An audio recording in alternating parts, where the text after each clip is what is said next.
Good morning, partner agencies. I'm Kristen Warzoka, and I have the pleasure and privilege of serving as the President and CEO of the Greater Cleveland Food Bank. I am so thrilled to welcome you today to our first ever virtual agency conference. I want to start by saying thank you for your extraordinary work on the front lines of fighting hunger across our community, and particularly over the course of the last year and a half, as we have all worked so hard and been forced to get creative in our response to this pandemic. I wish that we were together in person, treating you to a delicious, well-deserved breakfast and lunch, and having the opportunity to work together, to network, to learn from each other. But until we can do that again in person, I'm really excited to be able to bring you some great programming over the course of the next couple of days. We have scheduled for you a number of innovative workshops and topics that will hopefully give us all some new ideas and some new strategies to strengthen our organization's hunger relief efforts. I'm so pleased to be able to introduce you to our keynote speaker in just a moment. But before I do that, I wanted to handle some quick housekeeping items as we think about the next couple of days and our virtual conference. The first is that we're hosting a wide variety of workshops that you can choose from over the course of this week. You can find all of the workshops in the link in the chat box. So if you haven't yet registered for a topic that interests you, it is not too late. There is still time to do so. You also don't have to register for every topic. Find one or a few that really inspire you and go ahead and sign up now. You know, each and every workshop has a really talented team of speakers, of experts who are here to share their thoughts, their perspectives, their experiences, and their time with us. And I hope that you will enjoy all of these sessions. I know that I am looking forward to them. That said, if you can't tune in to all of the workshops real time, that's okay. We will be recording each and every one of the sessions. They will all be available to you after the fact. An email will go out after the conference ends on Friday, and it will have links to each recording and each workshop topic. Also, we welcome your questions in the Q&A box throughout this session today and every session we'll be offering this week. We will do our best to answer your questions, and food bank staff will be monitoring those and sharing them with our speakers on each of the panels. And last, but very importantly, please be open to new ideas that we're going to hear over the course of the next few days. Be willing to challenge yourself and your volunteers, the rest of your team, to think differently about how we do our work, to think about how we can be even more client focused in our hunger relief efforts. The fact is the times are changing, and we have the opportunity to do more for our clients each and every day in ensuring that they have access to the nutritious food and the support that they need. The theme for our conference is Tools and Strategies to End Hunger. We know that because of the pandemic, the way in which we serve clients has changed and changed dramatically. But it's important to keep our clients, the people we serve, at the center of all that we do. I think that no one knows this better than our keynote speaker today, Katie Martin. Katie is the Executive Director of the Institute for Hunger Research and Solutions at the Connecticut Food Bank Food Share. She's recognized as a thought leader on food security issues and has over 25 years of experience developing and evaluating holistic solutions to end hunger. She earned a PhD in nutrition science and policy from Tufts University, and she has presented her work regionally and nationally at dozens of conferences. She is also the author of a new book titled Reinventing Food Banks and Food Pantries, New Tools to End Hunger, which was published in March. While this book may be focused on how to serve clients better at food pantries, the fact is that her strategies can be widely adapted by all of us, anyone who's working to address hunger in their community. I will tell you that I've been reading the book along with some other members of our senior management team. And I have found it enormously helpful as we plan for our future work. I hope that you will have the same experience. We were honored and delighted to be referenced in the book. And our VP of Client Services, Tiffany Scruggs, who you will meet later in the conference, was a speaker at the book launch a few months ago. So there's so much to learn here and so many best practices that Katie has captured from across our nation.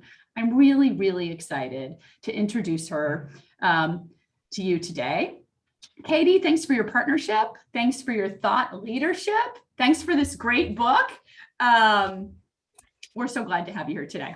Take it away. Thank you, Kristen, and your whole team for all that you do and for this wonderful invitation to be here with all of you today. I'm thrilled, I'm privileged, and just really pleased to be with you. So thanks, and kudos for hosting this virtual conference. I know this is a big endeavor that all of us are adjusting to. Want to let you know that I'm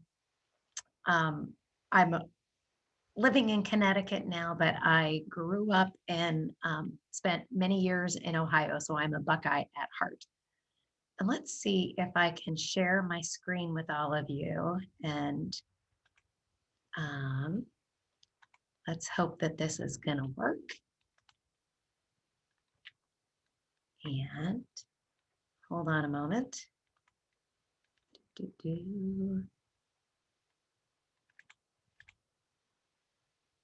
Let's see. Whoops. Well, that's not going to help us. We're going to go through at the very beginning. Okay. Someone will hopefully let me know if that doesn't show up on the screen, but I am thrilled to be here today to talk about tools and strategies to end hunger. Let me just see in the chat. Okay, great. As Kristen mentioned,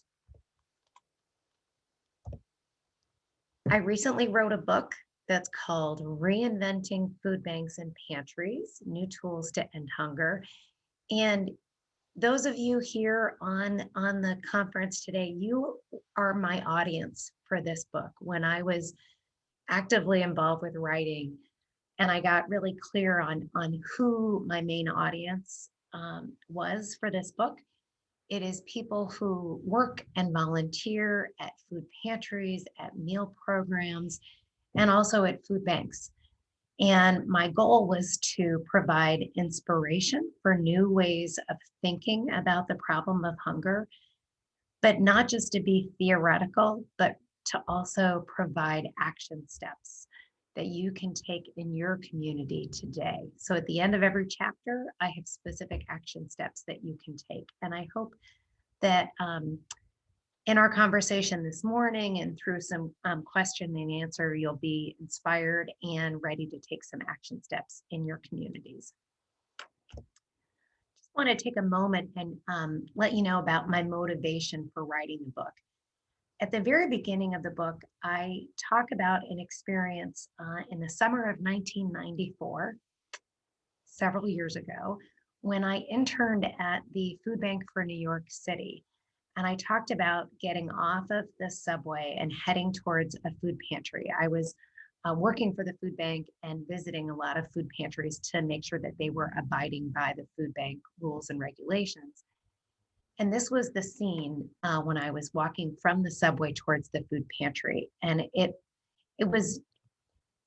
just really made an impact on me. And back in the day, before we had cell phones, I would carry a camera with me. And this is a picture from that morning in Lower Manhattan. And there were people lined up all the way down the street to the right. And they would kind of walk slowly towards the front of the line. The food pantry was located in a basement off of the sidewalk. And the volunteers had pre-bagged food and they would hand it assembly line up the steps onto the sidewalk and hand it to the next person in line. And I can tell you that the people receiving the food were very grateful for getting the food that day. But I was so struck by the fact that there must be other ways to tackle the problem of hunger than this imagery right here. And then you can see on the picture on the right that this is from this past year in 2020 during the pandemic. And unfortunately, in many ways, we're still tackling the problem of hunger kind of like we did decades ago. And I would argue that we can do better. And we also know that there are certain groups of people, there are certain communities, particularly single moms and people of color, that are at disproportionate risk for not only being food insecure, but being impacted by COVID, both physically and economically. And I think there are many things that we can do to do things differently. In the book, early in the book, I talk about a concept called scarcity mentality. And this is when we focus on not having enough. And I think this makes a lot of sense when we think about individuals that we're serving who are struggling with food insecurity. It's easy to think about if you're trying to get enough food for your family, that your focus is on not having enough food or money for rent, for bills, you don't have enough time, not enough support. And this translates into specific coping strategies of just focusing on today and trying to get through the end of the week, get through the end of the month until you can stretch out your food money. But what I would encourage you to think about is how the scarcity mentality can also impact us as organizations, especially those of us on the front lines and doing anti-hunger work, that it's easy also to think about not having enough food from the food bank or from the community, not having enough money. A big one is not having enough space, not enough volunteers, not enough equipment. And when there are so many people in our community that need our help and that need food, our coping strategies can often be also just focusing on providing food for today. And that can lead us to not planning very far into the future and not evaluating whether the work that we're doing is having an impact. And what I would encourage is, as we think about moving beyond the scarcity mentality, this is all part of a big paradigm shift. The work that I write about in my book and the work that I do from our Institute for Hunger Research and Solutions is focused on this paradigm shift. And you can see on the left, we all enjoy being in a comfort zone, right? Where we feel safe, we feel comfortable, we feel in control. That's a nice place to be. But when we think about the scarcity mentality, this is when we're in the fear zone, that we can find excuses for why we don't want to make changes or do things differently. We don't have enough, this, that, the other. We can feel intimidated by outside ideas, outside opinions. Other folks don't know any better. We're going to stick at what we do and the way that we've always done things. And it's obviously a lack of confidence in trying something new. Hopefully, during this conference in the next few days with these wonderful sessions that have been prepared for you, you can start to stretch into the learning zone of starting to think differently of how we can solve problems in our communities. Try to stay open to new ideas, new input, so you can acquire some new skills, because this is really going to help us grow and shift into a new vision for ways that we can tackle the problem of hunger, new milestones, defining new goals, new ways of doing things. So I'm giving you all permission and I'm nudging you to get out of the fear zone, be open to some new learning and new growth. And this is a lot of the work that I do is what I would consider this paradigm shift. It's helping to build the capacity of food programs like yours to more effectively address the root causes of why people in our community are struggling with food insecurity and hunger. And through our institute, we partner with programs to offer what we call the 3 C's. And this is helping to create a culture that is welcoming and empowering so that we can reduce the stigma around seeking help. Whenever possible, to offer choice, to allow people to choose their food with dignity, and also other choices in terms of when your program is offered, how people seek that food. And the third C is around connection. It's internally building connection with other community partners. We can't do this work alone. So partnering with others, making connections in your community, and helping to connect those that you serve with other resources, programs, workshops, classes, etc. And it's my firm belief this paradigm shift is based on the premise that it takes more than food to end hunger. I spend a whole chapter at the beginning of my book talking about language and the power of the words that we use. And many of these concepts here are reinforced by the different sessions that are going to be offered during this conference, is moving away from scarcity mentality or only focusing on needs and shifting towards a strength-based mentality, recognizing the strengths inherent in the people that we serve, having that client-centered focus, using welcoming signage, welcoming language in the way that you greet people when they come to your program and throughout the intake process. How do we make that less onerous and more welcoming and dignified? I would encourage you during this incredible time of change that we've seen in the last, over the past year, this can be an opportunity to rethink the way you call your programs, the way that you describe the work that you do. These are just a couple logos from some programs that I've been inspired by that have a fresh start program and Beyond Hunger. Think of how empowering that makes you feel.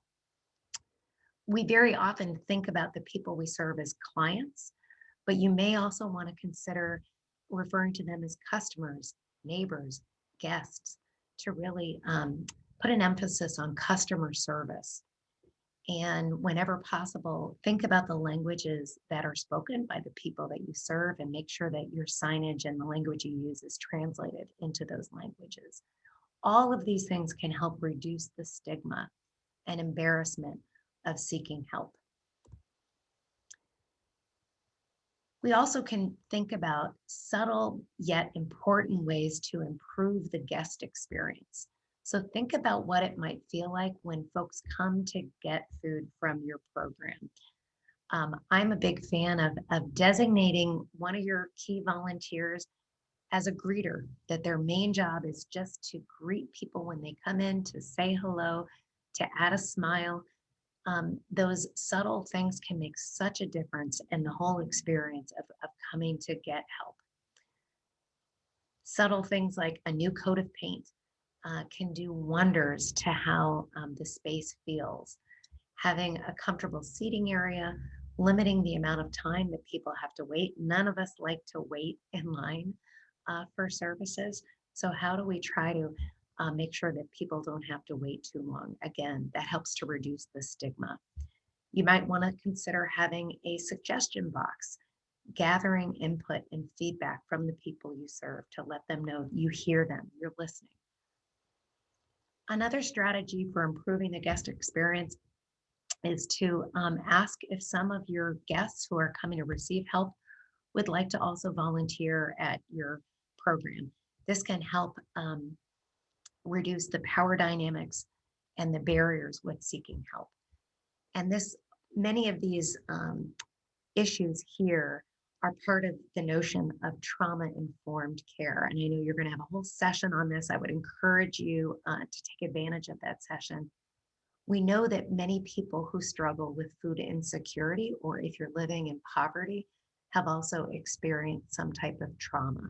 So the more that we as staff and volunteers who are helping those who are food insecure, the more that we can be informed of what trauma means and the impact that it can have, the better we will be to improve the overall experience of those in need. Certainly over this past year, we recognize the importance of and the important connection between food insecurity and health, and wanting to put a stronger emphasis on health equity. How do we make it easier for people to access healthy, nutritious food? Allowing guests to choose their food with dignity is a huge first step. Designing your program as client choice, where people get to choose their food, designing it so it looks more like a grocery store, like a Whole Foods or a farmer's market, is really important. Many opportunities to create nudges for healthier behavior so that the fresh produce and healthy food are very prominent and available. We have a stoplight system called SWAP, which stands for Supporting Wellness at Pantries, that can be utilized in food pantry settings and other meal programs to rank food nutritionally and to promote healthy food that is low in saturated fat, sodium, and added sugars. This is all part of the initiative of food is medicine and thinking about how do we help reduce chronic disease risk while we're providing charitable food. And another key component is addressing the root causes of hunger. You'll notice these are all pictures from different food programs, and none of them are focused primarily on food. These pictures here, these are different examples of how we can provide other wraparound services and one-stop shopping. So if someone's coming to your program to receive food, the food can be that literal or figurative carrot for them to come into the door, but it's also then an opportunity to provide additional resources, services, referrals, coaching to provide referrals for other community services, to understand what are those other challenges that people are struggling with in addition to food. Providing a computer or printer for guests to use to work on their resume, to look for jobs, etc. If you can, to designate space within your organization to offer classes or workshops, or to have other community partners come and recruit folks for their programs and services. This is where we can build advocacy for systems change. When we recognize the other underlying issues that people are struggling with, we can then help them to become advocates for their own families, and that we can advocate for larger systems change. So some of the key themes that I talk about in my book, and I just want to reiterate what Kristen said at the beginning of her remarks. Thank you all for all that you do. I can't imagine how much more people would have been struggling this past year if it wasn't for the hard work of folks like you out on the front lines during this pandemic. So let me just be really clear. We're doing good work. We are helping a lot of people. But I do think we can do better. We can dream bigger and aspire to aim higher in the work that we do. This past year taught all of us individually and as organizations that we can no longer say, this is how we've always done things. We've all had to pivot and make changes. And this is a great time to think about the work that you do and what are some small or large steps that you can take to move from a focus on charity, which often has some judgment to it, to a focus on justice. How do we ensure that everyone in our community has access to enough healthy food for their families, not just to get by, but to thrive? Shifting from focusing on the pounds of food that we distribute, which is pretty easy to measure, towards focusing on the quality of that food, making sure it's as nutritious and healthy as possible. This past year, certainly we've had to focus on emergency distributions, but it's also important to think about moving away from that, just focus on providing 3 days worth of food towards how do we help empower the people that we serve and our organizations for longer term solutions so that we're not just providing transactions of food, but that we're really moving towards transformations of lives and communities. So hopefully this gives you some ideas. We're going to dive in a minute to some more question and answer time, but I would encourage you to think about how will you reinvent your charitable food program, especially as you're shifting, as the pandemic is ever changing. How are you reinventing the work that you do? And my plea to you is, I know these are tough times, but try not to get intimidated. Just get started with one step. What is one action step that you can do to improve the work that you do? Take one step. I would encourage you to work with your team on your staff to think about the things that you're most proud of. What are the things that you feel like you're doing really well? And then get into that learning mode, get out of the fear zone to ask some tough questions. What are some things that you could do differently? And these big goals require big changes. And if not now, when? If not you, then who? And just briefly, if you don't know about our Institute for Hunger Research and Solutions, we're based in Connecticut and we serve as a resource for the charitable food system. And that means food banks, food pantries, meal programs nationally. And we focus on increasing access to healthy food, addressing root causes of hunger, identifying best practices. We do that through research and evaluation so we can share these best practices and encourage you to take advantage of them. And then it's really my favorite part is promoting the paradigm shift towards longer term solutions. So if you're interested in learning more, I would encourage you to go on our website, www.foodshare.org/institute. And Kristen, I'm going to pass it over to you and hopefully we can dig a little deeper on these topics. Absolutely. Katie, thank you. Thanks for sharing your expertise, for your passion for this work, and for being with us all today. It is so important that we're all continually learning and all continually challenging ourselves to do better by our clients. And while the work of this group is extraordinary, and I am so proud, I also know that there's more that every organization can do, including the food bank, as we think about how we end hunger across Northeast Ohio.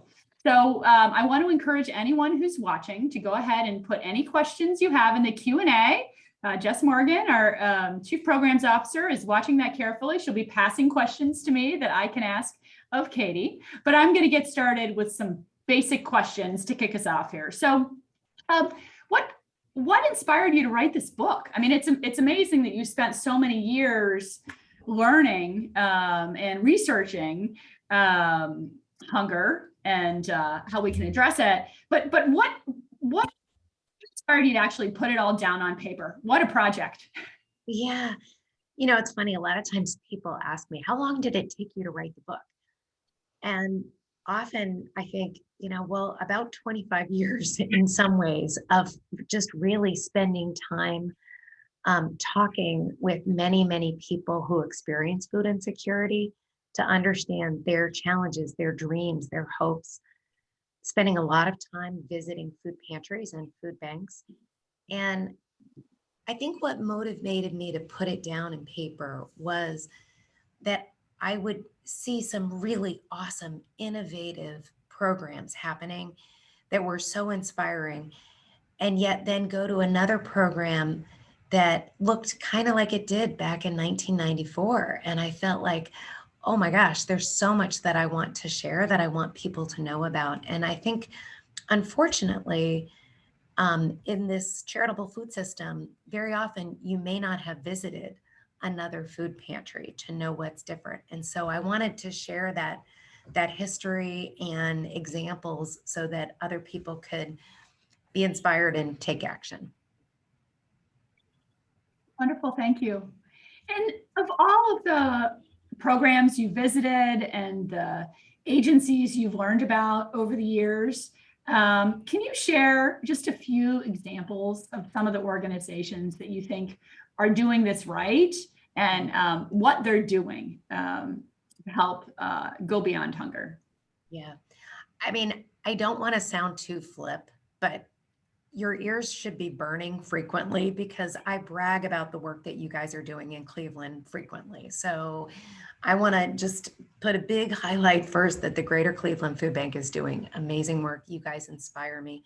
Tiffany Scruggs, I know Kimberly Pritchard is taking a new job, but I mean, wow. I am so just inspired and so thankful to be working with awesome people like your staff. Some other examples that I write about in the book and highlight in my work, and some of those photos that you just saw are highlights of them. The Kelly Center for Hunger Relief in El Paso, Texas, is really a model program that they converted to client choice. They've been offering coaching and case management to address root causes of hunger. They have held graduation ceremonies where people, go through a process of working with coaches and then they celebrate their success. And then those graduates can come back to volunteer or offer services. They connect with many, many community partners. That's an example. Beyond Hunger is based in Greater Chicago, and they've been using our swap stoplight system to really promote healthy food and nutrition. And they've been doing a ton of social media and social marketing. They changed the name of their food pantry to Beyond Hunger. A lot of their messaging and outreach focuses on that strength-based, highlighting the good stuff that can happen in this work. So those are a couple examples. That's great. And I know from reading it, there are lots more examples in your book, but thank you. Thanks for sharing a few of them. We have all, our world has been through a lot over the last year and a half. And, our volunteers and staff on the front lines certainly have been through a lot as well, as we've worked really hard to try to make sure we could continue to provide nutritious food in a pandemic. And I often think about what we've learned that will serve us well in the future, and what we should change moving forward. Can you share some perspectives on your take? Yeah, a few ideas and a few thoughts is like, I do think we have to be careful of burnout. And it really is so important to make sure that each of us individually take care of ourselves. It's the old adage of, put on your own oxygen mask first before you take care of others. I really felt like we were getting on the other side of this pandemic. And what we're realizing is we're not there yet. We still have a ways to go. So continuing to take care of ourselves and those around us and doing that is critical. I think one thing that we've learned, a few things through the pandemic, is the role of government and government support in this effort. The government stepped up in many, many ways, providing stimulus checks, reducing barriers to enroll in federal food assistance programs, increasing the benefits for federal food assistance programs, putting a moratorium on evictions, helping with all of those underlying, root causes. Food insecurity would be dramatically higher. It would be dramatically worse if it weren't for the role of our government at federal, state, and local levels. So let's start there and just recognizing how critically important that is. We can't food bank our way out of hunger. We've always known that, but I think a lot of the initiatives that were taken this past year really highlight that. I think the other thing too is because of that kind of outreach of recognizing there were so many people who lost their jobs overnight by no fault of their own, there was incredible amount of outreach to help people enroll in SNAP and to seek help. And I think that it reduced that stigma of asking for help because we realized, gosh, so many people are struggling. It's okay to ask for help. I would love to see us share those stories and ask people who receive services from our programs who probably never thought they would have to go to a food pantry before the pandemic. Ask them to share their stories so that we can continue to normalize this and make it okay to seek help when you need to. I think the drive-through type distributions were needed during COVID, yet I don't think that's our long-term solution. I think there is such value in having connection and having relationship that we can um, learn about how people are doing, what else they need, that um, I, I don't see that as our long-term solution in this pandemic. Yeah, it's interesting. Many of the folks who've tuned in today have done drive-through distributions, and the food bank has done a large-scale drive-through distribution, which we are still doing in our municipal parking lot Thursday afternoon. And yet, I agree with you wholeheartedly. I think in the current environment, in a pandemic environment, many counties in Northeast Ohio are back to orange in terms of COVID risk. The drive-through reduces risk. Yep. And so, we'll be doing this as long as we need to. At the same time, it's far from ideal. We've talked for so long about the importance of client choice. And, client choice just isn't possible when you're in a parking lot, or at least we haven't figured it out. Maybe it is possible. We haven't figured it out when we're serving 1,800 families at a time, like we did last Thursday afternoon.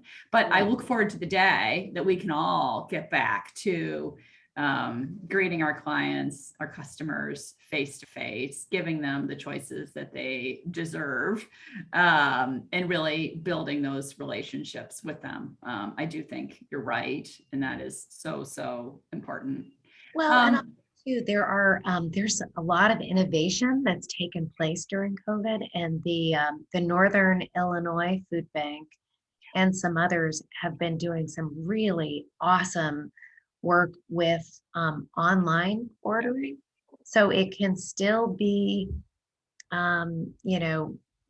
low contact and safe from a public health perspective, but allowing people to make choices. So there are some different things to do, but I agree with you. I know here in Connecticut, we are continuing to do our drive-through distributions as well, and we're doing the best that we can.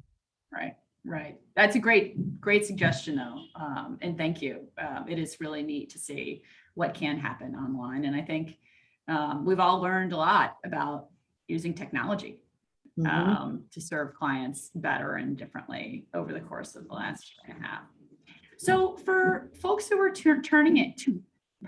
folks who are tuning in, our program and agency partners, for whom some of these ideas may be newer, if there's one easy step to get started, what would you suggest? It's so tricky because I love the adage that when you've seen one food pantry, you've seen one food pantry. And so, as I mentioned, I think it's important to focus in on what you do really well, and then where are some areas for growth. I would say, one thing, the culture of how you offer services is so important, and it doesn't have to cost much money. So when you think of, okay, scarcity, like we don't have enough, do you have one volunteer who can greet folks? Can you think about reducing barriers for people to come get help? How do you message the work that you do in ways that are more welcoming, more empowering? I would say that's probably one of the most important steps. I would say also not working alone in a silo. So finding out who else in your community could you partner with? What are some other community organizations that you can start making connections to and collaborating with, so you don't have to do this alone? Excellent. Thanks for those suggestions. Mhm. Another question, how can organizations do this work, move forward, while also looking at our work through a racial equity lens? Yeah, it's so critical. I would say the first step is acknowledging the role of privilege, and particularly white privilege. That for those of us who have the benefit of being white in America, that is a privilege. And there it makes certain things just uh, easier than for folks who are people of color. And I think first and foremost, just getting clear and recognizing that there's so many great resources these days to read up on white privilege and systemic racism, structural injustices. I think just learning about that is critical. And then I think there are a lot of ways to, when you realize how that can play out. For example, if all of the staff and volunteers are white and most of the people that you are serving are predominantly non-white, there's a power dynamic there. There um, are there ways that you can engage other staff or volunteers who reflect and better represent the people in your community, both by the color of their skin, um, languages they speak, religion, etc. I think that's part of it. For me, that one of the key factors about the issue of client choice is that when you have staff and volunteers who are making the decisions about what food is going home with individuals, it creates a power dynamic and it creates the difference between the haves and the have-nots. That doesn't always have to have a racial bias to it, but in my experience, it often does. And it reinforces the division as opposed to um, breaking down the barriers and often the physical walls of how you go and you select that help. So I think that's part of it. Engaging in conversations, really being vulnerable to talk about these issues. I think it's gotten easier this past year. Unfortunately, with the murder of George Floyd that we all witnessed and lived through, I think we've become much more aware, but it's still hard to talk about, and it's harder to unwind centuries of of of racism and injustices. But we need to start. Great. Do you have a piece of advice for our partner agencies and programs as we look to start to incorporate some of these strategies in your book and that you've shared with us today? Yeah, I would say, you know, honestly, don't get intimidated. Take one step and then talk about it. I guess another key suggestion would be to visit other programs nearby. Get to know. It's amazing to me how often food pantries that are located or meal programs that are located in very close proximity have never visited one another and don't know the other, their peers, other staff that are, half a mile away. Reach out to other people in your community, get to know them, find out what they're doing. How can you partner with one another? So I think building those relationships is going to help dramatically with this shift in the way that we do this work. Um, and then talk about it, talk about the things that you're doing, share that with others, ask for advice, ask for help when you need it. That's how we grow. Thank you. All right, so Jess Morgan is handing me questions here. Thanks to everybody who's tuned in and anybody who has answered a question in the Q&A box. First question is, how do we help more people accept the assistance and the programs that we offer? Mhm. I think there are to me, it's part of it is around that culture of how does it feel, how does it look when you walk into your program, and how do we message it? So if we take this stance that, wow, it must be really hard and embarrassing to go to get food from a food pantry, we're going to make it really subtle. We're going to put it at the back of the building, and it's going to be very discreet, and it'll be this little closet that no one else needs to know about.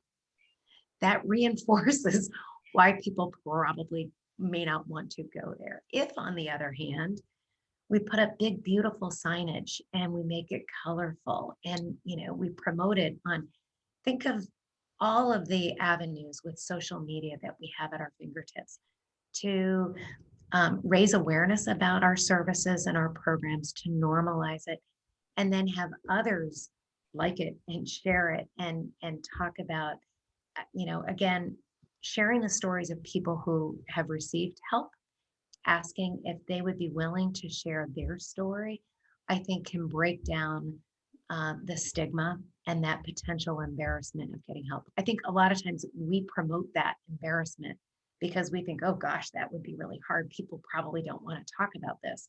So we're just going to keep it really discreet. If, on the other hand, we say, this could be any one of us there, but for the grace of God, go I. We all need help sometimes, and just making that super appropriate. And when you don't need help, then you can come back and volunteer. This is for everyone. So I think there are some small and big ways that we can break down that stigma. Thank you. So here's another. The comment in question. We don't have the space to offer choice in a grocery store-like model. What are some other things we can do to offer choice to our clients? Mm-hmm. Yep, it's a really common one. And not to be too snarky, but I really do think just about any space you can offer choice. And I give suggestions. So, for example, when you think about the space that you have right now for storing your food, and for your volunteers who are likely using that space to bag up that food to give to folks, if you're not offering choice right now, how might you redesign that so the storage area and the area that your volunteers are using right now to bag up the food, how can you design that so that people could make selections? Often that's in my experience, the pantries that are open the least amount of hours and the least amount of days are the ones that tend not to offer choice. So if you're serving 500 people in a 2-hour window, right? You're open Tuesday mornings from 10 to noon. There's no way you could think about offering choice for 500 people in that 2-hour time slot. Of course not. But when is your pantry open other times for your volunteers to be spending that time of organizing the food, bagging the food, preparing the bags, etc.? Can you open up during some of those times to have people come in and shop for food? You can take baby steps. Maybe you start with some items that people could select from, or maybe even offering 2 or 3 different types of bags of food, and describe those of taking some movement towards additional choice. Can you be open different days of the week? Can you stretch out the amount of time that's available so that you can offer more choice? So those are some examples, but it's a really critical first step. Those are great ideas. Great ideas. Next question. Do you know of any networks that exist for partner agencies or programs to connect with others across the country to share best practices? Oh, that is a great question. And I often talk about how, for those of us who are Feeding America Food Bank members, like Greater Cleveland Food Bank, like Connecticut Food Bank and Food Share, we're part of this national network, but it's really at the food bank level and not at the food pantry level. I don't, but I love the idea of it. And I think that's something that we could work on. I know locally here in Greater Hartford, Connecticut, some organizations started a shared Facebook page, which is, again, pretty simple of, joining a network via social media to share some ideas and resources that way. So, maybe you start locally and then we build that out nationally. Absolutely. And, one of the things that I think I can commit to and our team can commit to is making sure we're continuing to share great agency stories and best practices through our regular agency newsletter, at conferences and at information sessions like this one. And also, we've got a really talented, caring, as many of you know, agency services and programs team. And so if you're watching and you've got a follow-up question today, don't hesitate to reach out. We may be able to connect you, and we do this all the time, frankly, with another local food pantry or another local program that is using some of these best practices that you might want to go visit. And so we absolutely can and will and do things like that. So I want to be cognizant of everyone's time. I'm going to go ahead and wrap it up here. So we make sure we end on time and get our conference off to a great start. Katie, thank you again for all of your work, for your commitment to putting it down on paper and writing this book, which is an extraordinary tool for all of us, and for joining us to talk to our amazing network of people who are on the front lines of fighting hunger just every day across our community. We appreciate your compassion and your expertise, and how much you care about our network and food pantries and food programs across the country. I will tell you that this book coming out in March came for us at the food bank at a really good time. Many of our member agencies know that we are in the early phases of an expansion project, building a new community food distribution center to have more capacity to provide more nutritious food to all of our partners. And then once that's done, we're going to be converting our current facility on South Waterloo Road into a client service center with not only a healthy choice, family-friendly food pantry, but also inviting in to collaborate and co-locate with other nonprofit partners who can help our clients collectively address some of the underlying issues of poverty. And so, the fact is that I've been reading your book, others here have been reading your book, and it just provides us with so many ideas about how we might learn from others and get started on the right foot. So thank you for all the support and guidance you've given us through the book so far. But I also want to make sure that everyone who's interested has access to the book. And so I want all of our partners today who are watching to know that anybody who participates in our virtual conference this week will have the opportunity to receive a free copy of the book. Our team has planned that ahead of time. And so watch your email, because you will get additional instructions later in the week about how you can sign up to receive a free book. And I think you will learn as much as I have through reading it. Before I close, I want to say one quick thank you to our amazing client services and agency programs and partners team, led by Jess Morgan, our Chief Programs Officer, and Tiffany Scruggs, our VP of Client Services.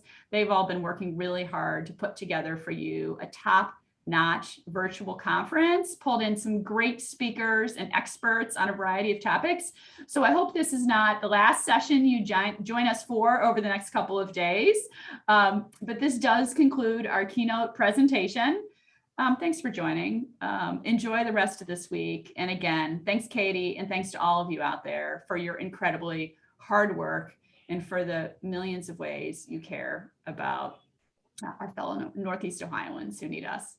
Have a great day.